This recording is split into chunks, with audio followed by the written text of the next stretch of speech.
Nice and soft. Lay it right in your board flour. You can see it's just starting to deflate a little bit just from me touching it. Flip it over again. Now we'll see how the first one goes. This dough still feels pretty cold to me. First thing we're doing is we're pushing out our dough like this, make an edge, your cornicione. Anybody wants to stand up, come up, you're welcome to. Use the flats of your fingers, leave the middle alone. Flip it, same thing. Okay? Then you start to stretch it like this, and you're leaving that edge alone. You see that? Yeah, this is cold. This is a little colder than I would like it, but it'll work. Leave the middle alone. Why do you do that? Then you pick it up and you start stretching it a little bit. It's a little colder than I would like. Fred, someone asked why you leave the middle alone. Yeah, the middle takes care of itself. As you stretch the edges, it pulls out. You know, remember there was a big lump in the middle. It's gone. I never pushed it down. And here you're stretching and you're looking through the dough for weak spots. You're stretching with your knuckles, like this. I'm only stretching the edges. I'm not stretching the middle. And if you want to keep it round, you can toss it.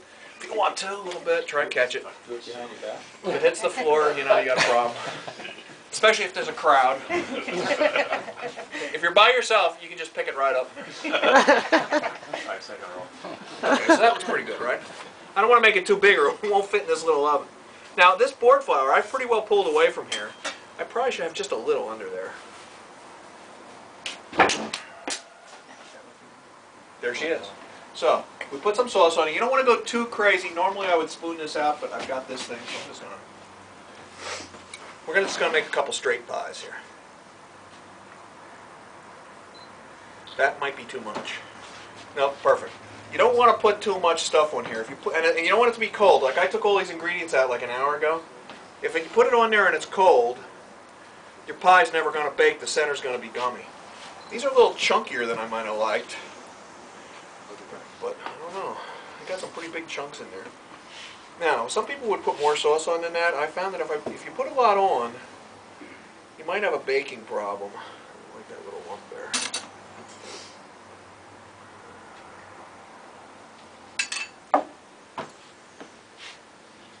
Got these little stumps there you're not necessarily into. You want to see some white. You notice when the guy at the pizza parlor does it, he's got like a white spiral there? That's why. Give me a plate. Now this thing is starting to stick on here. It's starting to glue itself down right now while I'm shooting a bull. You notice some guys at the pizza parlor go fast.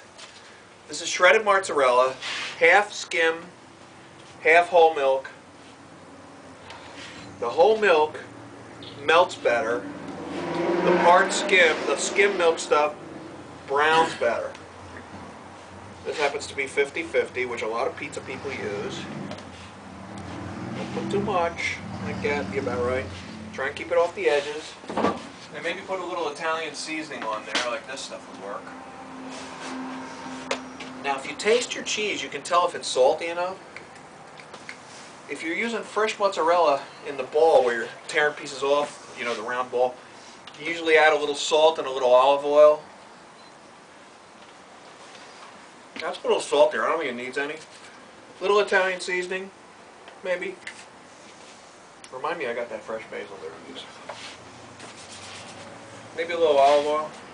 Depending on your cheese. You know, different cheeses give off different amounts of grease.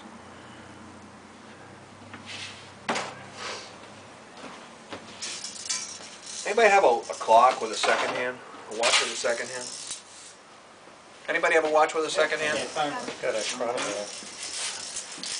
Okay, now. See that? Not too bad. Here we go. This might burn. We're going to give it a shot. Okay.